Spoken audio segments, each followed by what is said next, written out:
Ukraine के Bucha शहर में जो हुआ वो दुनिया ने देखा। बूचा पर यूक्रेन के दर्द को दुनिया ने सुना, लेकिन इस पर रूस की क्या राय है? बूचा में जो हुआ उसे रूस सिर्फ प्रोपेगेंडा का नाम देकर कन्नी काट गया? नहीं, बूचा में जो हुआ उसकी आंच रूस के राष्ट्रपति व्लादिमीर पुतिन तक गई है, जो यूक्रेन पर आखिरी प्रहार से पहले बूचा की लाशों से परेशान है। बूचा का भूत उन्हें ना सोने देता है, ना कोई काम करने देता है। क्या है बूचा का वो भूत? देखिए हमारी इस खास रिपोर्ट में।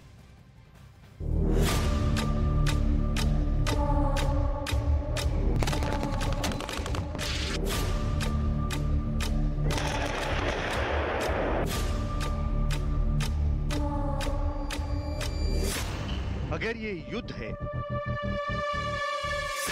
तो ये क्या है?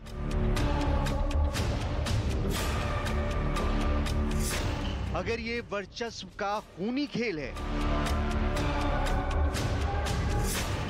तो ये क्या है?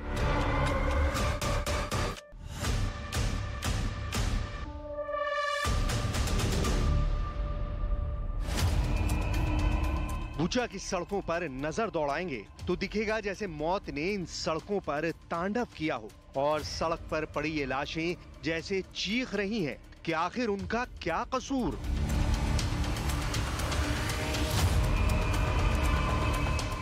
कल का हंसता खेलता जिंदा इंसान आज एक नंबर बनकर रह गया है।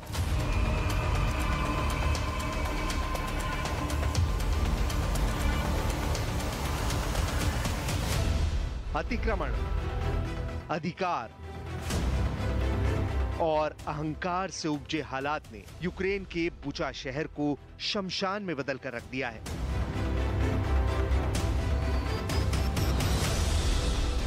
जिसकी तबाही का दर्द बस यूक्रेन को ही नहीं झेलना पड़ रहा, इस बर्बादी का दंश रूस तक पहुंच गया है। बूचा के कोने कोने में सिर्फ और सिर्फ लाशें बिखरी हुई हैं, बेगुनाहों की लाशें। हर लाश मौत से पहले हुई दरिंदगी की गवाही दे रही है। तो ऐसा मत समझिएगा कि इन आम नागरिकों के खून के छींटे इस सड़क पर ही गिरे हैं। बूचा की हैवानियत की कालिब पुतिन के कपड़ों को भी काला कर गई है। रूस का राष्ट्रपति व्लादिमीर पुतिन को अब बूचा का भूत सता रहा है।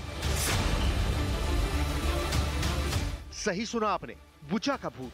आखिर क्या है बूचा का भूत जो अब पुतिन को सताने लगा है? किस तरह से पुतिन बूचा का भूत से खौफजदा है, बताएंगे। लेकिन इससे पहले बूचा की बर्बादी को एक बार फिर देख लीजिए और तय कीजिए, क्या यही युद्ध है? यूक्रेन के बूचा शहर के लिए पुतिन बुचर, या सीधे शब्दों में कहें तो कसाई साबित हुए हैं। क्या गली क्या सड़क, हर तरफ लाशों से ही राब्ता हो रहा है। मरने वालों में महिलाएं भी हैं और बच्चे भी। पिछले 1.5 महीने से यूक्रेन पर तबाही, बर्बादी और दहशतगर्दी का ऐसा काला साया मंडरा रहा है कि उसने एक खूबसूरत देश को नरक जैसे हालात में धकेल दिया है।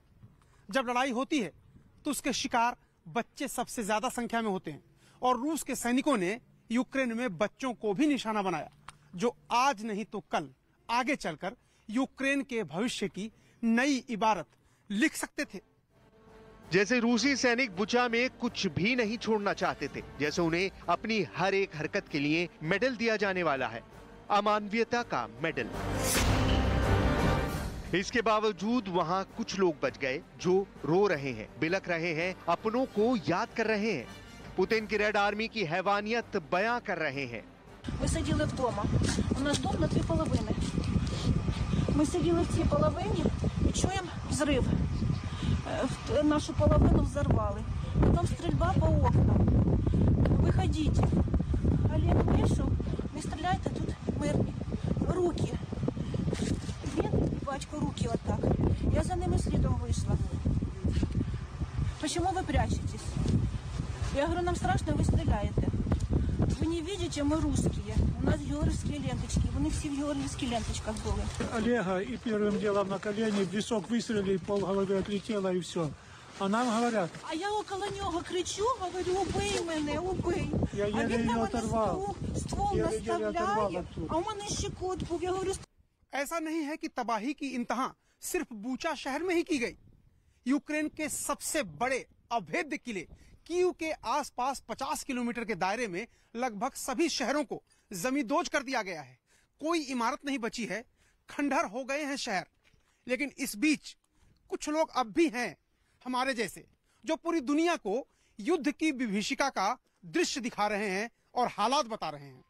इसके अलावा मारियोपोल की कुछ तस्वीरें हैं जो ड्रोन से रिकॉर्ड की गई हैं। इसे देखेंगे तो पता चलेगा कि 90% से ज्यादा इमारतें रूस की बमबारी में या तो पूरी तरह तबाह हो गई हैं या अब रहने लायक नहीं रही। ये दावा वहां के मेयर ने किया है। ऐसे में अंदाजा लगाइए ये शहर और यहाँ रहने वाले लोगों का क्या हुआ होगा।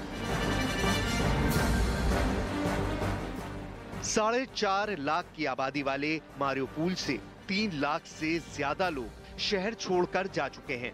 अब बचे हैं 1 लाख से ज्यादा लोग और इनकी जान इस वक्त मिसाइलों, धमाकों और गोलियों से घिरी हुई है।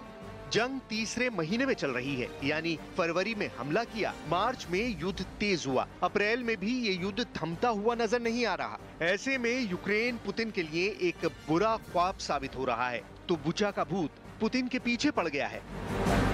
यूक्रेन के लिए पुतिन अब विलन बन गए हैं, जिससे अब दुनिया में हर कोई रिश्ते खत्म करना चाहता है। बात अब प्रतिबंधों से आगे बढ़ चुकी है। इटली ने सुरक्षा चिंताओं की वजह से 30 रूसी राजनयिकों को निष्कासित कर दिया है। इससे पहले पोलैंड ने करीब 45 रूसी राजनयिकों को जासूसी के आरोप में निष्कासित कर दिया। फ्रांस ने 35 रूसी राजनयिकों को निष्कासित कर दिया है। जर्मनी ने 40 राजनयिकों के निष्कासन का आदेश दिया। तो डेनमार्क ने कोपनहेगन के रूसी दूतावास में काम कर रहे 15 खुफिया अधिकारियों को देश से निकलने का हुक्म दिया। रूस पर अभी तक अमेरिका कई तरह के प्रतिबंध लगा चुका है। अब उन्हीं प्रतिबंधों को और ज्यादा सख्त करने की तैयारी है। खबर है कि अमेरिका अब रूस में कोई भी नया निवेश नहीं करने वाला है। यूक्रेन के बुचा शहर में यूक्रेनी नागरिकों की सामूहिक हत्या की निंदा करते हुए भारत ने मामले की स्वतंत्र जांच कराए जाने की वकालत की है। भारत के विदेश मंत्री ने भी संसद में घटना की निंदा की है। Advocating in Ukraine. We are first and foremost strongly against the conflict. We believe that no solution can be arrived at by shedding blood and at the cost of innocent lives. In this day and age, dialogue and diplomacy are the right answers to any dispute. If India has chosen a side, it is the side of peace. And it is for an immediate end to violence. बुचा में जो हुआ वो अपराध की इस तरह की तस्वीरें हैं जिन्हें यूक्रेन तो छोड़िए, दुनिया की आने वाली पीढ़ियां कभी नहीं भूल पाएंगी। संयुक्त राष्ट्र के महासचिव एंटोनियो गुतरेस ने बुचा में जो हुआ उसकी कड़ी निंदा की और तत्काल निष्पक्ष जांच के लिए कहा। The war in Ukraine must stop now. We need serious negotiations for peace based on the principles of the United Nations Charter. I urge the Council to do everything in its power to end the war and to mitigate its impact both on the suffering people of Ukraine and on vulnerable people in developing countries around the world. बुचा में हदों को पार करके हैवानियत हुई है, जिसके जख्मों पर दशकों तक मरहम काम नहीं करेगा। ऐसे में यूक्रेन के राष्ट्रपति व्लादिमीर ज़ेलेंस्की ने सुरक्षा की जिम्मेदारी लेने वाले संयुक्त राष्ट्र और उनके सुरक्षा परिषद पर भी सवाल उठाए हैं। Ради безпеки для миру в Україні. Якщо ви не знаєте, як ухвалити це рішення, то ви можете зробити дві речі: або усунути Росію як агресора і джерело війни від блокування рішень щодо її ж агресії. बूचा शहर में यूक्रेन के नागरिकों की बेदर्दी से हत्या की गई, बेरहमी से उनको गोली मारी गई। तमाम जगहों पर लाशें ही लाशें दिखाई देने लगी। इसके बाद ही पुतिन को युद्ध अपराधी कहा जाने लगा। युद्ध अपराधी का मतलब क्या होता है? 1949 में जिनेवा में दुनिया भर के नेता इकट्ठा हुए। उन्होंने युद्ध में कुछ नियम तय किए। उसके मुताबिक आप सिविलियन यानी आम नागरिकों पर हमला नहीं कर सकते। लेकिन बूचा में जो कुछ हुआ उसके बाद पुतिन को युद्ध अपराध की श्रेणी में उनके ऊपर मुकदमा चलाने की दुनिया के कई मुल्कों ने वकालत करनी शुरू कर दी। अगर ये होता है तो इंटरनेशनल क्रिमिनल कोर्ट बुचा जाकर बुचा के गुनहगारों के खिलाफ गवाहों से उनके बयान दर्ज कर सकता है, क्योंकि बुचा से सामने आई तस्वीरें जांच करने वालों को सीधी वहां जाने की इजाजत देती हैं।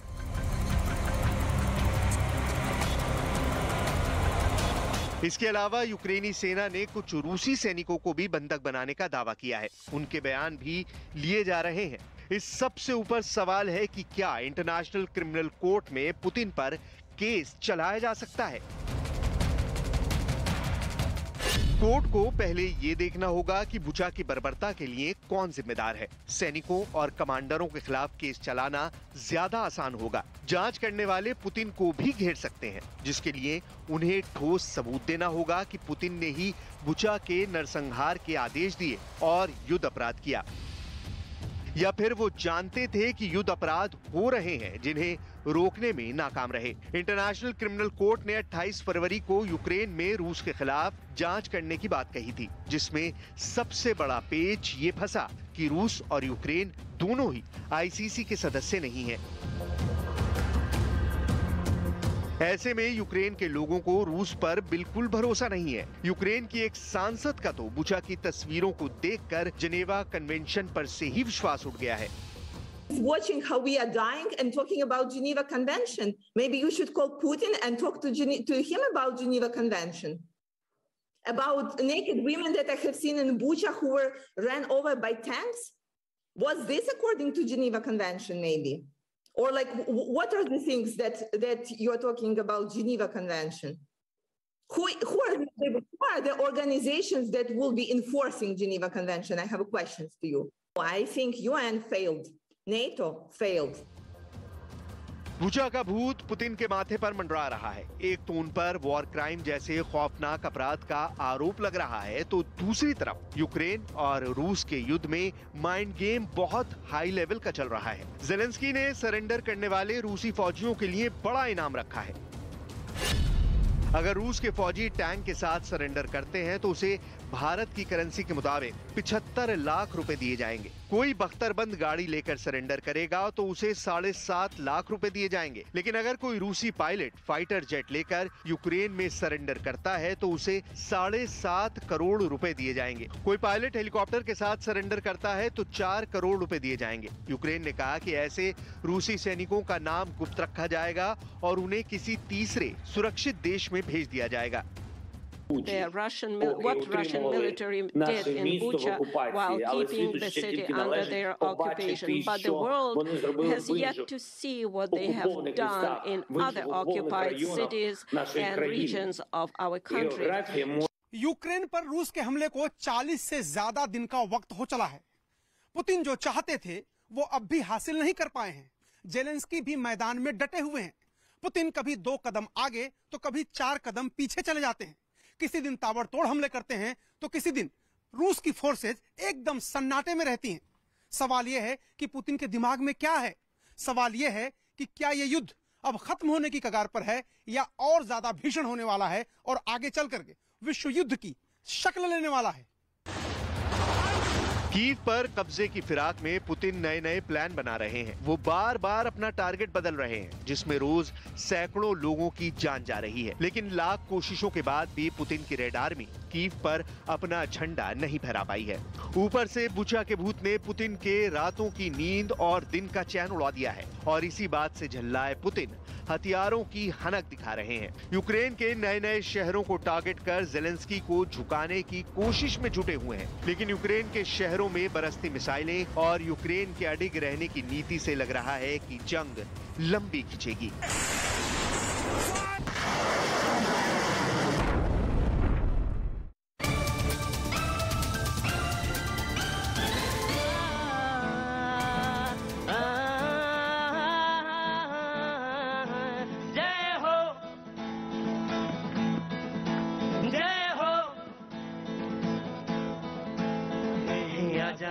जिंद शामें आने के तले है, आजा जरी वाले नीले आसमान के तले है। जय हो